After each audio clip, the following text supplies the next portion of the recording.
story opens late at night in a quiet city that pretends to be asleep. A woman finishes her shift and starts heading home. The streets are empty. No taxis, no buses. She walks toward the main road. That's when a car slowly pulls up beside her. The man inside smiles and politely asks if she needs a ride. Something feels wrong immediately. A stranger offering help this late at night isn't comforting. She refuses and keeps walking. Then she hears a sound that makes her stop. A man's voice, begging for help from inside the car. Inside the vehicle, she sees an injured man lying helplessly, and at that moment, she's already lost. The driver suddenly grabs her. The car becomes a cage. The man reveals who he truly is. He kills them both without hesitation. After dumping the bodies, he does something even more disturbing. He calls the police himself, calm and convincing. He reports that he saw some boy stabbing a woman before running away. His performance is flawless. The police thank him for his cooperation. This man doesn't kill out of anger or revenge. He kills because it excites him. The story shifts to a very different place. A call center filled with blinking screens and non-stop ringing phones. This is where we meet Kyong Mi. Kyong Mi cannot speak. She communicates through sign language and works as a sign language counselor, helping people who, like her, live in a world without sound. Her mother is also deaf and mute. It's just the two of them. Not far away, in the same quiet neighborhood, we meet another small family. Sejun lives with her younger brother Jong. They're alone together. Jong is protective. That night, Sejun heads out on a blind date. Jong tells her to be home by 10. She laughs and promises midnight instead. And just like that, she disappears into the night. Back at her shop, Kyong Mi's mother finishes her shift. It's payday, and she's glowing with simple excitement. She tells her co-workers through sign language that she's been saving money to take Kyong Mi on a trip to an island. Later that night, Kyong Mi waits in her car outside the shop to pick her up. The road is quiet. As her mother jogs toward the car, smiling, Kyong Mi notices something terrifying. Her car's sound detection system lights up. Something is coming fast. Kyong Mi's heart freezes. She urgently signs stop to her mother. A car speeds past, missing her by inches. 1 second later, shaken but alive, her mother climbs into the car, proudly showing her salary. They laugh in relief and talk about the island trip. Meanwhile, Young returns home. Midnight passes. Sejun still hasn't come back. He calls her phone. No answer. The tight feeling in his chest grows heavier. Kyong Mi drops her mother near a subway restaurant. It's bright, covered by CCTV, and feels safe. She tells her mother to wait there while she parks the car. It's a smart choice. Unfortunately, the killer is already nearby. He notices Kyong Mi's mother standing alone, deaf, unaware. Then something changes. Sejun walks into the area, talking to Young on the phone, telling him she's almost home. The killer adjusts instantly. He abandons his first target and attacks Sejun instead. And Kyong Mi's mother, unaware of everything, keeps waiting by the subway, believing her daughter will return any moment. Kyong Mi finishes parking and walks back through a dark tunnel toward her mother. At the same time, Young arrives nearby, searching for his sister. He spots Kyong Mi's mother and asks if she's seen a girl pass by. She doesn't understand him. Frustrated and afraid, Young leaves to keep looking. Moments later, the killer sees Kyong Mi approaching. An idea forms. He shuts off his car lights, throws a white high-heeled shoe into the road, and cries out for help from the darkness. It's a trap. Kyong Mi hears the voice and moves toward it. She finds Sejun lying on the ground, badly injured. Before she can react, the killer appears again. Masked, silent, knife raised. With the last of her strength, Sejun shoves him away and signals Kyong Mi to run. Kyong Mi doesn't hesitate. She runs, not away from danger, but toward her mother. The killer chases her. Kyong Mi reaches her car and scrambles inside, trying to lock the doors. Too late. He's already there, sitting beside her, smiling. He knows she can't hear him. He enjoys control. He shows her the knife and orders her to drive. But Kyong Mi fights back with her mind. She escapes the car, throws away her bag and jacket to confuse him, and sprints straight to the subway. She slams the emergency alarm. Lights flood the street. Police are alerted. For the first time all night, the killer hesitates. Thinking fast, he grabs Sejun, loads her into his car, changes his clothes, and removes the mask. Now he's just another worried civilian. He approaches Kyong Mi and her mother, pretending to be concerned. He says he's looking for his sister.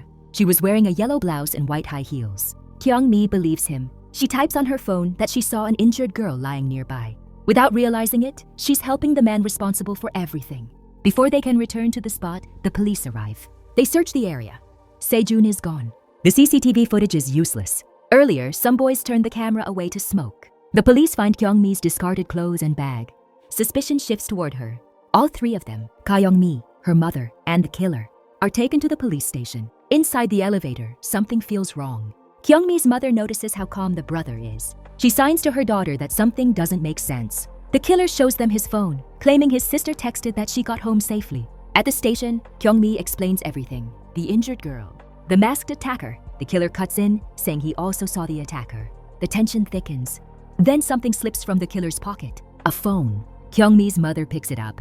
On the screen is Sejun's photo. Now she understands. The killer notices Kyong Mi's written statement and quietly memorizes their home address. Inside his bag, weapons wait. Then Young arrives to file a missing person report. He describes what his sister was wearing.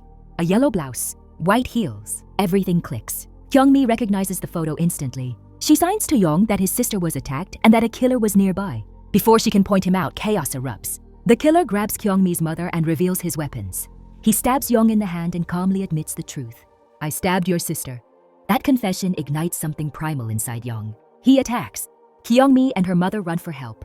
And finally, the mask comes off. When the two police officers finally rush into the room, something feels completely off. Jong-tak is standing there with a knife in his hand, his eyes burning with fear and rage as he demands answers. Where is my sister? But the officers don't see a desperate brother. They see a man holding a weapon. One officer panics and pulls the trigger. Jong-tak drops to the floor unconscious. And once again, the psychopath switches masks instantly. Fear floods his face. Calmly, he starts to walk away. Kyong Mi and her mother panic. They try everything, desperately trying to say he's the killer, but the police don't understand them. Minutes pass. The killer walks free, again. When Jong-tak finally regains consciousness, the truth crashes down on everyone. He tells the officers everything. That man was the killer. He kidnapped his sister. They apologize. They take Kyong Mi and her mother home. Then they join Jong-tak to search for Sejun. But waiting isn't an option anymore. Jong-tak breaks away and searches on his own. Back at home, Kyong Mi and her mother are terrified. Every shadow feels dangerous. Then the sound detector at the door lights up. Someone is knocking. Their hearts race as they slowly open the door, expecting death. But it's only Kyong Mi's mother's boss, stopping by to collect some items. Relief floods the room. Kyong Mi's mother leaves with her boss, and just like that, Kyong Mi is alone. The psychopath already knows her address, and he's done waiting. He arrives quietly, smashes the outdoor light, calls out, pretending to check if anyone else is inside. No answer. Only Kyong Mi is home. He breaks in and destroys every sound detector in the house, one by one. Kyong Mi hears nothing. She doesn't even realize death has already entered her home. The killer picks up an axe, and the hunt begins. As he charges at her, something unexpected saves her life. A child's toy. Another sound detector. It senses the noise and suddenly starts ringing. Kyong Mi freezes. She understands instantly. She runs. She locks herself inside a room and messages Jong-tak with shaking hands. Help me! The killer is in my house. The message hits Jong-tak like lightning. He runs. The psychopath hacks at the door. Wood splinters. The door finally gives way. Kyong Mi jumps out the window. He grabs her. She slips free, crashes to the ground, and runs again. The chase spills into the streets. At that exact moment, Jong-tak spots them. And he runs faster than he ever has in his life. Kyong Mi reaches a dead end. Nowhere left to go. The psychopath raises his knife. She grabs a nearby chair, ready to fight. Then Jong-tak arrives. For a brief moment, it feels like the nightmare is over. But the psychopath does something horrifying. He stabs himself. Smiling through the pain, he says he doesn't like being killed by others. Then he makes an offer. Leave this girl with me, he tells Jong-tak, and I'll let you save your sister. She's badly injured. She's inside this girl's house. Jong-tak hesitates. Then he runs. For his sister. Kyong Mi watches him leave. Her heart breaks. She feels abandoned. Moments later, Jong-tak reaches the house. No Sejun, no sign of her. It was a lie. And now it's too late. The psychopath catches up to Kyong Mi again. He's seconds away from killing her. She throws dust into his eyes and escapes once more, running on pure fear. Then something incredible happens. Inside the psychopath's car, Sejun regains consciousness. She crawls out and suddenly appears in front of Kyong Mi. Kyong Mi helps her immediately. They hide in the darkness. The killer arrives but sees nothing. He moves away. Soon, Jong-tak and Kyong Mi's mother return, but find no one. They keep searching. The psychopath notices bloodstains. He smiles. He knows exactly where they are. He approaches with his knife. Kyong Mi sees him coming. She writes a message on her phone and shows it to Sejun. Call your brother. Then Kyong Mi makes a choice. She takes the knife from Sejun, gives her the phone, and runs, triggering an emergency alarm, making herself the target. The psychopath follows. Sejun calls Jong-tak. Police and an ambulance arrive. Sejun is finally safe. Kyong Mi's mother asks about her daughter. Sejun tells her the truth. Kyong Mi ran toward the city to save her. In the city, Kyong Mi runs through crowds, begging for help. No one understands her. Worse, they see the knife in her hand and get scared. A man tries to call the police. The psychopath grabs the phone and lies. She's my sister. People believe him. 2 officers arrive, misunderstand everything, disarm Kyong Mi, and hand her back to the killer. Then they leave. The psychopath laughs. He tells her she was foolish to believe anyone would help. She begs for her life, talks about her mother, her dreams. He doesn't care. He drags her toward a deserted area. Then Jong-tak and Kyong Mi's mother arrive. Jong-tak sees Kyong Mi and rushes in. He fights the killer again. This time he wins. He knocks him unconscious. He apologizes to Kyong Mi for leaving her, tells her Sejun is alive. But evil doesn't die easily. The psychopath gets up and attacks Jong-tak from behind. Kyong Mi grabs the knife in panic. The killer says someone will die today, and now he chooses a new target. Kyong Mi's mother. He finds her first, calls her mother softly, says her daughter is waiting. She follows him. Kyong Mi sees this from a distance and runs. Then she makes the most shocking choice of the entire story. She stabs herself and hands the knife to the psychopath. Everyone believes he did it. Police are called. When one officer tries to take the knife, the killer attacks. The second officer shoots him. Still, he tries to get up one last time, but Jong-tak pushes him hard, and the psychopath finally dies. Later, peace returns. Kyong Mi and her mother visit the island they once dreamed of. Jong-tak and Sejun join them. Then the story ends.